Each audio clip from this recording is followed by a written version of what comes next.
Ninabakambombo mnyama nazi indaba ze1KZNTV nifundele uphilano kaCibekhulu kamzimba umntwana uyakhuleka. Nazo kwezona ndaba esithizo ezihamba phambili namuhla. Belisenkantolo Lokubulawa kwe-ANC kanti sivaliwe kubantu emfucuza eVerelem. Kanti lubhekwe ngabomvo lokuchibiyela emthonjaneni. Sanemukelene nebesilo kwindaba zethu ze1KZNTV.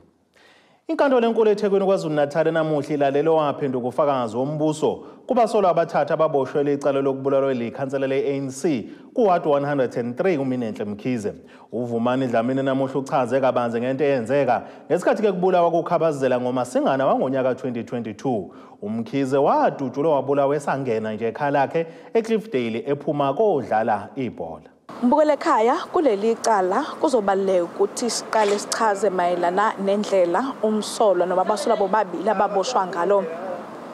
Umxolisi Cabashe waboshwa ngonyaka odlule ngesikhathi kuvela izinsolo bezikade zimlandela ezinye zazo ezayithinta amacala ongutshontshwa kweimoto kanjalo nokutholakala nezibhamu nezinhlamvu engekho emthethweni. Ngesikhathi amaphoyisa eqhubeka nokumphenya kuthiwa afika egcekeni la kubo kwanyuswa nokuyila khona abathi mangabe bembuza ngeindaba zamacala ezinsolo zesibhamu kanjalo nezimoto kwabe sebefica amagobolondo esibhamu egcekeni la khona. Abaphenyi babe sebembuza ngalezi zinhlamvu kodwa into ayiveza waveza ukuthi isibhamu bebekade nje beyidubulela ngaso benawo abafowabo egcekeni. Ngokombiko kuthiwa amaphoyisa bese sithatha lezi zinhlamvu zahamba zayophenywa kwase kuvela ukuthi ziyahlangana nalezi ezabulala ukhansela uMinenhle. Uvumani nokuyena egibele eboxini namhlanje nowayekhona ngosuku kubulawa uMkhize uveza ukuthi umxolisi okuyena umnikazi wemoto wayekade engayishayeli ngalelo langa kepha yayishayelwa undlela okuyena mngani wakhe. Uthi basuka endaweni nakanyuswa badlula endaweni yokuthenga utshwala okuthiwa ibizwa ukuthi ikwanxele bazama ukuthenga kepha into abayidinga bangabe besayithola. Uthi ngaleso sikhathi ilanga laseliyoshona yena evele sohlala ekhaya lakhe eCliffdale ngasemzini kakhansela uMinenhle-Mkhize. Uthi ngesikhathi benyuka bedlula ngakhona babona imoto kaMkhize ingena egcekeni la khona. Yilapho ke umxolisi abesecela ukuthi asale endleleni uzobathola phambili. Uthi nangempela bamdiliza emva kwemzuzu emihlanu bezwa seqhuma isibhamu. Uthi emva kwalapho wabafica endaweni yaseshisanyama yena benondlela noSiyabonga. Kwezinye zesitatimende akakuvezanga udaba lesibhamu alangavela futhi nodaba lokuthi baqale badlula endaweni yokucima ukoma.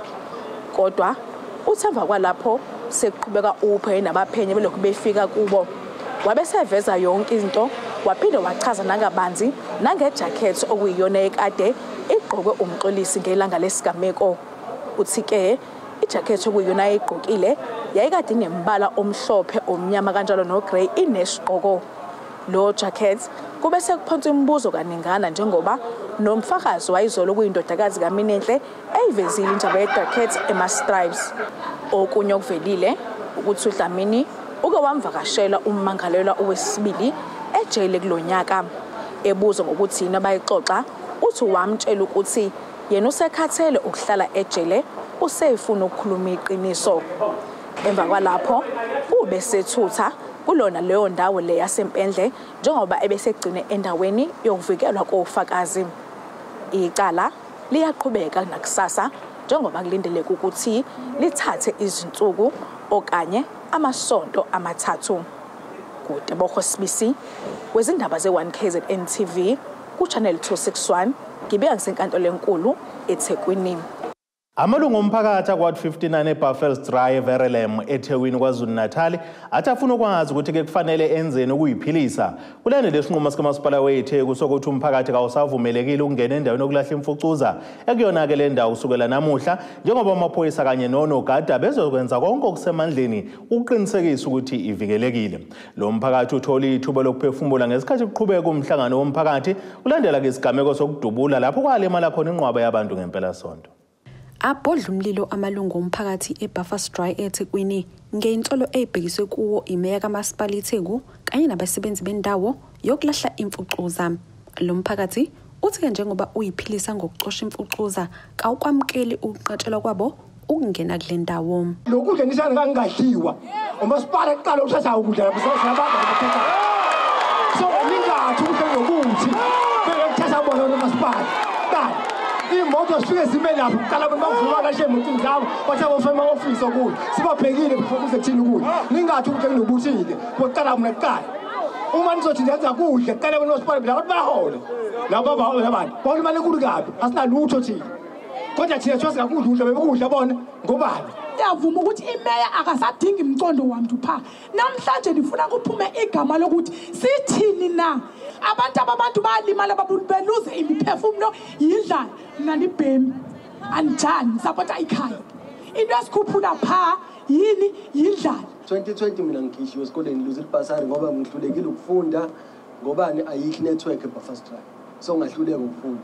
Manje sesitholile indlela yethu yokuziphilisa. Amantombazana amabili bese kuba yimina bese kuba ubani. Akho umuntu osebenzayo. Sonke sisebenzele la damu. Nithi-ke njengoba nithi uhlelo nisazolenza for abantu abenze recycling. Lizoqala nini nanokuthi eyiphi iminyango kumele siyihambe. Ekhuluma emhlanganweni nomphakathi umeya weTheku ushaye phansi ingonyawo ethi-ke amaphoyisa kanye nonogada bazokwenza konke-ke ukuvikela le ndawo. Uphinde-ke waveza ukuthi ngokwazi kwabo uyedwa umuntu ophangalele lapha njengoba amaphoyisa afika nezinja zathungatha. Uthi-ke nakuba beyiqonda inhlupheko yomphakathi kepha angeke bavume kwenziwe izenzo eziyingozi. Kubalekile sivikele indawo abantu bakithi bengayisebenzisi ngendlela engekho emthethweni kodwa ngesikhathi senza lokho sishilo ukuthi sizobuya esikhathini singangenyanga la esizobuya khona sizothula inhlelo zokuthi sizosebenzisana kanjani nemphakathi ekhona soyiqeqesha kanjani kuwona lo doti esikhuluma ngawo sizokhanda ugesi kuwona lo doti khona bazobenza imikhiqizo ehlukahlukene ingubo zokugqoka bethatha imaterial isetshenziswe ukufaka phakathi ocarpet kanye nazo zonke ezinye izinto ezizobe ikhanda umnotho eThekwini kodwa kufanele siqoqe lokhu kwenziwe kube zimboni abantu abazoqashwa kuzona beqashe abanye abantu kuzona bekwazi ukuqhubeka bekhiqize leyo mkhiqizo ngalo doti otholakala kwisite. Le ndawo iyona enkulu kunazo zonke ezikhona zokulahla imfucuza kulo masipala. Inkosi yesizwe samaqadi ivezeke ukukhathazeka. Le dam site esikhuluma ngayo namuhla ngiyinkosi samaqadi angiyazi. Le dam site ela emakadeni akunayo kumabhukwini ami ezweni.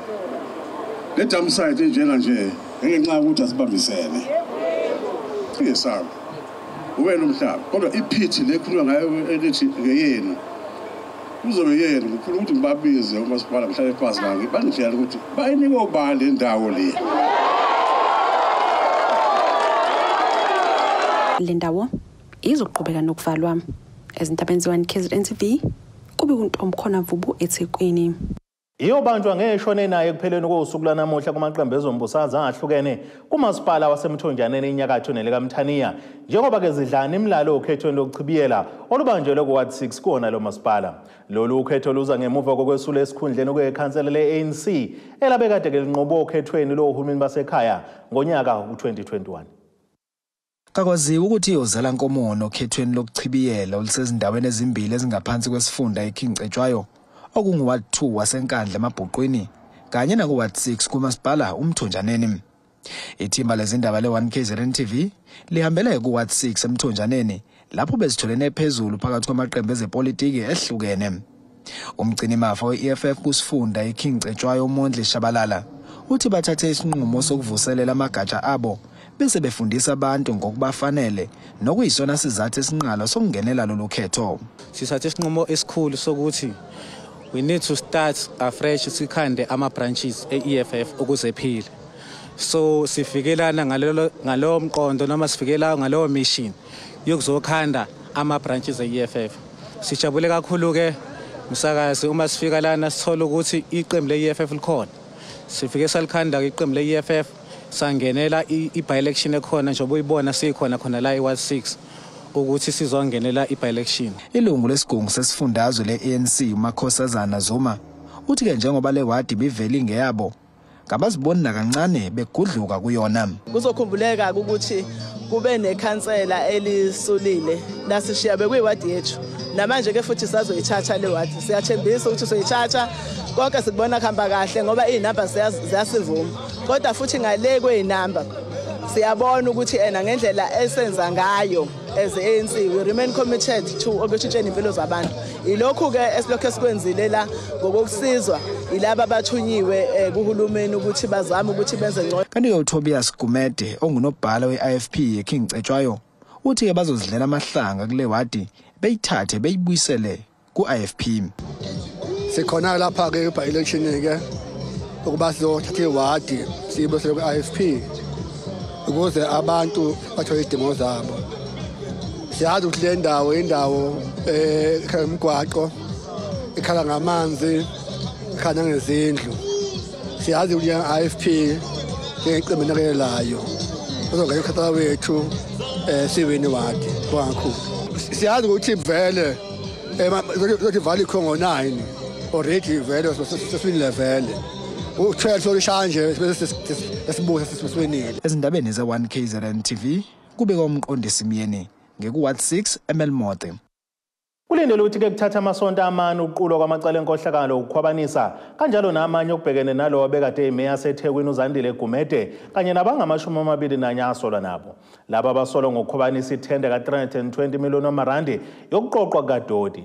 Kuleli sonto bekusagibele ebhokisini omabhalana abayizisebenzi kuwuphiko oluphenya inkohlakalo yamathenda kumasipala weTheku. Eqhubeka nokuphekwa ngembuzo ufakazi wesihlanu ongumabhalane kuwuphiko oluphenya inkohlakalo yamathenda kumasipala weTheku uveza ukuthi lukhona ulwazi ayelinika abaphenya abazimele uma belicela ikakhulukazi ngokuphenya kwaleli thenda lokuqoqa kadodi. Was that request just verbal or was some of it sent via email? That was verbal. I don't have anything writing. Konke kwacelwa uLakhi kwayengicela nje ngomlomo akukho kubhalwe phansi. You see, the reason I ask that is I have a recordal that you said. They also asked for minutes.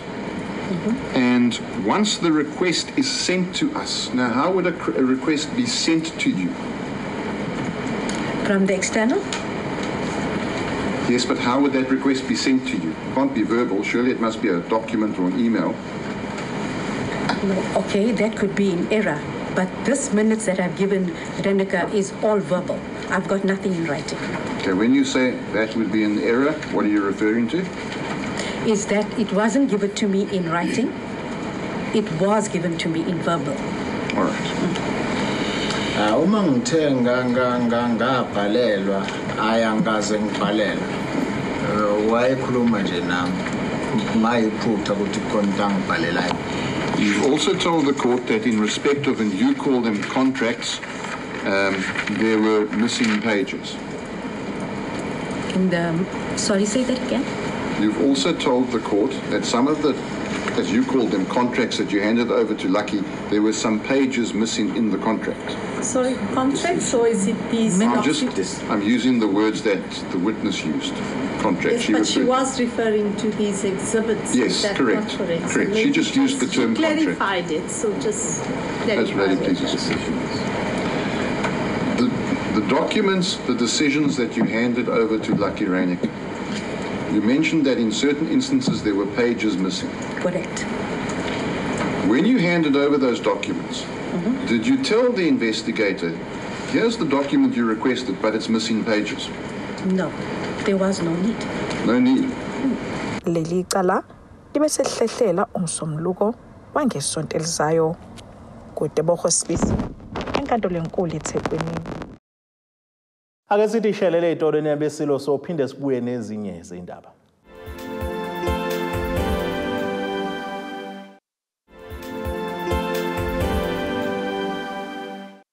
Asibonge siphinde sinamukele nisabukele zona indaba ze1KZNTV nazo kuyizona esifolosa ngazo namuhla. Belisenkantolo lokubulawa kwe-ANC kanti sivaliwe kubantu emfucuza everelem kanti lubhekwe ngabomvu lokuchibiyela emthonjaneni. Luphelile usizo kumndeni wamalunga ayi-15 wakwaDlamini eMacekane ngasempangeni enyakatho KwaZulu-Natal emva kokuba kumnyango wezokuhlunyiswa kwezimilo wedlulisele indlu kulomndeni ngokubambisana nosomabhizinisi. Ilungu lomndeni uPortia Dlamini uthi impilo ibinzima kakhulu ukubona njengoba bebegcina sebexoshwa kweminye imizi uma ngabe becela kuyokhoseliswa ikhanda. Le ndlu eyakhiwe kinamagumbi ayisihlanu. Njengoba kuyinyanga kaNtulikazi nokuyinyanga yokubungaza ukuzalwa kwalo wayengumengameli wokuqala wentando yeningi uDokotela uNelson Mandela, umnyango wezokuhlonyeliswa kwezimilo udlulisela indlu emndenini onamalunga ayi-15 obuhlala kwindlu engekho esimeni endaweni yaseMacekana ngaphansi kwamasipala waseMhlathuze. Lo ngumphathi wamajele esifundazweni KwaZulu-Natal uncome kakhulu lo hlelo nanokubambisana nezihlaka ezahlukene. Kwabonakala ukuthi abafana bami la iqala kabusha bangeza bazolekelela njengengxenye yomnyango ukubonisa nathi ukuthi ukhona umsebenzi wakhe owenziwayo okulapha abantu ukuthi usiza abantu ukuthi nabo mababuyise bazonxephezela ngokuthi benze ubuhle phakathi kwesizwe emphakathini. Ngabe imphakathi ababuya kuyona ngabe noma imuphi umphakathi ngoba lapha bondliwa isizwe ngaphakathi nabo kufanele kube khona abakubuyisayo. Nemiyalelo eshoyo ukuthi akwenziwe ukuthi asibhukule singahlali phansi senze kube khona ushintsho empilweni zabantu, ushintsho olenza ukuthi impilo zabantu zibe ngcono, ukuzizwe lakithi libe ngcono, kube liguqukile esimene esidlule. Mhlawumbe iSouth Africa iyokwazi ukuthi ilekelele ukuthi umhlaba esiphila kuwona kube umhlaba ongcono. So silake namhlanje kuzodlulisa lo ndlu. Ilunga lalomndeni okuPortia Dlamini uthi impilo ibinzima ngaphambilini kwazise behlala nezingane njengoba ngekho osebenzayo kuleli ikhaya. Kanti elandisa ithimba lesindaba le1KZNTV ufikele usizi ngesimo bebephila ngaphansi kwaso. Behlala endlini ezinkethe, behlala sibo 15 phakathi. Inkethe ngize ngiyithole behambe ngicela emzini abantu. Behambe behlala emzini abantu. Bengixosha khona umuzi ngihlale kuwona u8 years. Bangixosha unyaka ophelile. Ngaye komunye umuzi behlala komunye umuzi wamthembu ngisengisahlezi kulo muzi lo wafika uma khona wazongikhipha sahlala inyanga yodwa ngasuka futhi khona lapho ngaye komunye umuzi wakaMoyani ngahlala inyanga embili wase efike ezosho ukuthi hayi inkinga yakhe ngo-October kuzingane zakhe seziyabuya sezohlala emzini wakhe. Ngaphuma ngahamba ngaya enkosini uMthembu ocela inkethe nasenduneni acela inkethe bangiphi inkethe. Inkosi yesizwe sakwaSomopo okuyiyona eyahlonza lo mndeni ngokuyalelwa umphathi wamajele esifundazweni ituse kakhulu lolu hlelo yaphinde yancoma nomsebenzi owenziwe iziboshwa zasejele lasiqala kabusha. Identify umndeni lo wakwaDlamini ukuthi mhlambi wona ongakwazi ukusizakala njengoba ubona indlu. So engifisa ukusho ukubonga kakhulu ikakhulukazi kumphathi nabo bonke asebenza nabo ukuthi belethe lolu xaso lokuba umndeni wakwaDlamini. Kanjalo nesinye seziboshwa singaphakathi ejele laseqala kabusha sizwakalisa ukukhulu ukujabula ngokubuyisela emphakathini ngokuthi basebenzisa amakhono abawathola ngaphakathi. Kusho lukhulu kimi ukubona umsebenzi owenziwa izandla zami. Ngibambisene nabafowethu esikanye nabo ngokuthunywa umnyango kuba sizolekelela ezintandane. Umnyango usuyihlonzile ukuthi napa abantwana abasenkingeni. Kimi ke kuye kwaba khona ngoba ngijwayele angiqala ukuyenza lento sengiyenzile ibanga elide. Kodwa ngiyengithinteke nje emphefumulweni wami ukuthi la ngisuka khona ngashiya ngenza izintandane zona isizobani. Ngelinye ilanga ngiyafisa ukuthi lithuba elinjengaleli ngikwazi ukuthi emphakathini wakithi ukuzibuyisela kuwona ngokuthi nomunye umuzi ohluphekile nawo obufana nalo obuhluphekile nawo ngiyibone sengungomunye ingxenye yokuthuthukisa izwe lakithi. Esinabenze 1KZNTV ubikuthi abantu maphumulo eMacekane. Isiyinsakavukela kuhle komchilo wesidwaba inkinga yendle eMdlovana ngaphansi kwalo masipala waseMvoti maphakathi nelikaMthaniya. Lokhu kuvele ngesikhathi iziko lezindaba lehambele kumphakathi waseGugulethu nokuyilapho utholakale khona ukuthi indle isigcwele enkundleni ezemidlalo kuyona le ndawo.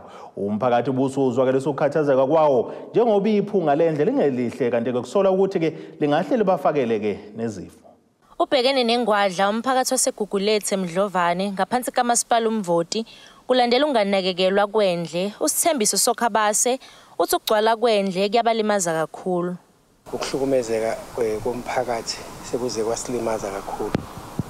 Njengoba nje nani senike nabona ke sinitshengisa indawo esikuzona indlela nje siphila ngayo siphila kabuhlungu. Umakhelwane abanye bayagula sinqamule endleleni isitamkoko amanzi uma esiphelela gcina kuona lo mfula lo ongenela le ndlela esisebenzisayo kwesinye isikhathi ufuna ukuyendlini ufuna ukuyikhulula ivele iphume khona indle khona la ebaleni nje kungabusazi manje ukuthi kufanele wenze njani kuyasilimaza kakhulu. Omunye wamalungu omphakathi uzokalisa ukukhathazeka njengoba behlala nabantwana abancane. Uthembeka Khanyile uthi nezindlu abahlala kuzo ziyawo. Inkinga esibhekene nayo kakhulu eGugulethu ibhlungu futhi asikwazi ukuphila ngaphansi kwayo. Kunendle nje zonke idaladi lo hamba khona indle iyachitheka ngisho nezingane azikwazi ngisho ukudlala ngoba manje ngeke sikwazi ukuvumela ingane ukuthi idlale emgaqweni kube kunendle kanje emgaqweni. Even ngisho izindlu kwayizona ezinye ziyacrack phakathi so njengoba sithatha lesa sihlala khona basibeka lana ukuthi sizibone ukuthi nase sinekhaya right ukuthi ihlale kulona kusiphatha abhlungu ukuthi mase siyafika futhi kulona leli khaya ihleli kulona izindlu iqhumile and asinawo amandla ukuthi njengoba ziqhumela kanjena kufanele sikwazi ukuthi futhi siyipheshe thina. Lo mphakathi bewusukhetha ukuzibambela wona lapho ungakwazi khona. Usimpiwe Sosibo uveza ukuthi isizathu sokuba bazibambele ingoba udaba lwabo alisukunyelwe. Sesakhetha ukuthi sizibambele thina mathuba sumphakathi ezinto sizenzele ngoba siyabona ukuthi nokhansela wethu uyazama ngendlela azama ngayo but usizo akalitholi kodwa sesike sazama ukuthi sidlokodlela ezinye indawo sizenzele thina njengomphakathi ngoba siyabona ukuthi nezingane la ezinye indawo zivulekile ayivalekile so izingane zingangena phakathi siyazama ukuvala lapho siyazama futhi ukuklina la iblock ekhona indawo. Kanti ikhansela lendawo uSiyazondi uthi izibhoje eziningi azilungile okubeka umphakathi engcupheni. Siyanxusa kumzinyathi ngaso sonke isikhathi ukuthi akeze ezosilungisela ibhoji bafike okunye bangafiki njengamanje nje kunosokontileka abasebenzayo bayajetha namhlanje kusasa phinde block. Into ebaleka kakhulu kufanele siyiqonde nabaphulaphuli be1KZNTV ile ethi ulayini sinawo ohambisa isuwa lapha e-treatment plant ezansi sibiza nge-DVJ awukho esimweni okwenza ukuthi ke impilo zabahlali baseGugulethu sigcine sezibekeke engcupheni ngenxa yezinto ama-health hazards. Ubese nxusa usizo kumasipala obhekelela udwaba lamanzi kanye nendle ukubungenelela. Siyanxusa sonke isikhathi kodwa usiza sikutholi ngoba phela siyaqonda ukuthi amanzi nendle awaphethwe yithina siwumvudi kepha aphethwe i-district esibiza ngomzinyathi ngaphansi kababa uPetros Ngubane uAlderman PMS Ngubane. Ukuthi ke naye kwesinye isikhathi umuntu uyamshayela ke ufuna ukucebala abasebenzi bakhe bangawenza umsebenzi ogcina ungatholanga usizo esinxusayo ukuthi akathi ukusondelela. Khona manjalo emva kwezinsuku ezilinganiselwa kwezine umasipala wesifunda umzinyathi okuyiwona obhekelela udaba lwamanzi kanye nendle awutholakalanga ukubuphawule ngalolu daba. Thobeka Dladla ezindabeni ze1KZNTV ngisemvoti. Isikole samabanga aphansi sasenseleni enyakatho KwaZulu-Natal imanzi impofu sebengesinye ke seyikhungu ezibe nenhlanhla ngokwelekelela izinhlaka ezahlukene njengoba kusaqhubeka ke imbungazo yenyanga yokuzalwa kwalowo kade ngumengameli wezwe ongasekhoyo uNelson Mandela. Umtholampilo wasenseleni ubambisene nenhlaka ezahlukene zomphakathi uzinikele ngokupenda lesi sikole waphinde futhi wasihlanza. Ibithe chithisa imicimbi yokubungaza usuku lokuzalwa kwalo waba ngumengameli oqala wentando yeningi kuleli uDokotela uNelson Mandela nobekusuku lwangolesibili. Umtholampilo wasenseleni ubambisene nezinhlaka ezahlukene uhambela isikole samabanga aphansi imanzi ampofu ukuzonikela ngesikhathi sawo semzuzu engama-67 ukupenda lesi sikole kanjalo nokuhlanzwa kwaso. Sizopenda nje isikole amaklasi abasinika wena amabili kodwa sobona ukuthi siqhubeka kanjani siphethe nama services wonke bakhona abomnyango bayasebenza bazohlola nezingane khona ngisho odokotela khona nabenza ingadi njengoba nizibonela nje. Unesi uma ebona umuntu kuthiwa akambone holistically okusho ukuthi ubheka isidingo sakhe aze ngaso senyama abheke sengqondo abheke somphefumulo abheke isidingo sakhe in general. Umuntu umbuka wonke uma ngabe umbuka as a nurse. Yingakho ke no school health wethu etheme fika la wangagcina ngokuthi arende service as required by the department kodwa wadlula wabheka isidingo sokuthi ingane efuna zibe sendaweni enhle. Ikhansela lendawo likushayela ihlombe elikhulu isenzo salomtholampilo ngokubambisana nezihlaka ezahlukene okuhlanganisa isigungu samadoda endaweni izinkampani zezimoto ukuqinisekisa ukuthi isikole siyathola uxhaso lokulekelelwa ngokuhlanzwa siphinde sipendwe. Ikhansela libese linxusa ukuba umphakathi uqinisekise ukuthi uyazivikela isikole. Ukuba khona kwethu kufika kwethu la esikoleni kusize kutheni sikwazi ukubonalela eduze ukuthi isikole sethu kahle kahle ngoba singeseyingane nje ikuphi kakhulu esishoda ngakho nesikubonileke ukuthi ucingo lalokho la esikoleni solukhulile soludala ucingo njengoba betshala ama vegetables nje bayafisa la esikoleni ukuthi bawatshala ama vegetables kodwa inselelo ababhekana nayo yokuthi imbuzi ziyangena la ngaphakathi zidle izitshalo. So lokho esikuzele namhlanje sibonga nje ukuthi sizohlangana lapha esikoleni sizoseva lo 67 minutes. Lo nguthisha inhloko kulesi sikole uzwakise okukhulu ukujabula ngokuthi umtholampilo wasenseleni ubavakashela ukuzobungaza usuku lwaMandela Day njengoba lesikole kungesinye sesikole ongakhokhwa kuzo siphinde situle nemali yokuba silungiswe. Ibonga kakhulu ku health nabo bonke bathintekayo sibonga kakhulu ukubonga kwethu angazi ngakuveza kanjani ukuthi sibe isikole abasibonile ukuthi lemzuzu le yokulekelela yokuflower back bazoyichitha lakithi. Ezindabeni ze1KZNTV ubikuthi abantu maphumulo enseleni. Ake siphinde sithi shelele itolo nenebesilo sobuye sibuye nezinye zindaba.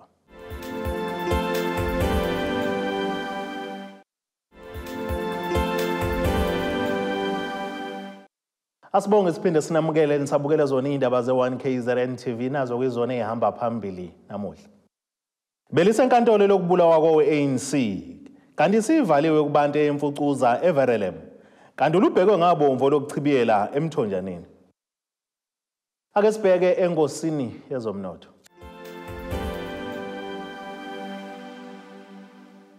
Iranda kuleli bizu 17.83 cents kuyidola laseMelika bengu-23.10 cents kupondo waseBrithani bengu-20.3 cents maqhathaniswa ne-euro yase-Europe. Intengo yegolide yona ime $1,979.11 cents ounce kuthi intengo yoyela ngahluziwe yona bengu-$79.63 cents umphongolo. Ake sibheke enkosini yezemidlalo.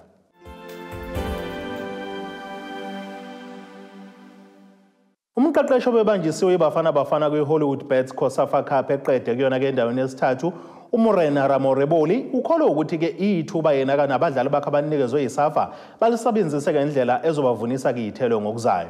Lo mqeqeshi ke iqembu lakhe kulaleka isithathu ngokunqoba kweMalawi ngamagoli ka5 kwa3 sekukhahlelwa amaphenalty ngesonto eKingswell Tennis Stadium eMlazi eThekwini. Kule nkundla ke lapho ke Zambia ke enqobeke khona kulesuthu ngegoli ke lodwa eqandeni kumdlalo wamanqamu.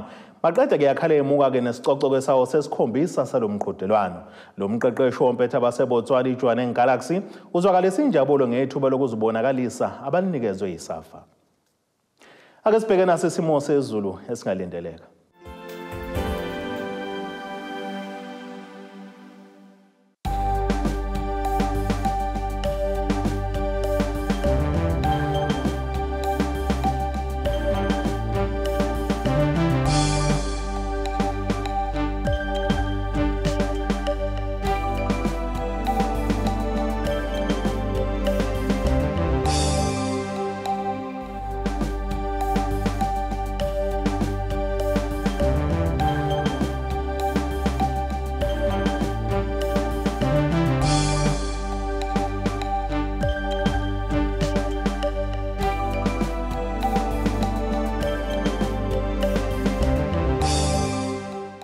Nina bomlilo othathe oshubhanguhangu ushisa ikhova zasedlebe kwawokosha nesemabedlane ziyaguqa besiyiphaka namuhla.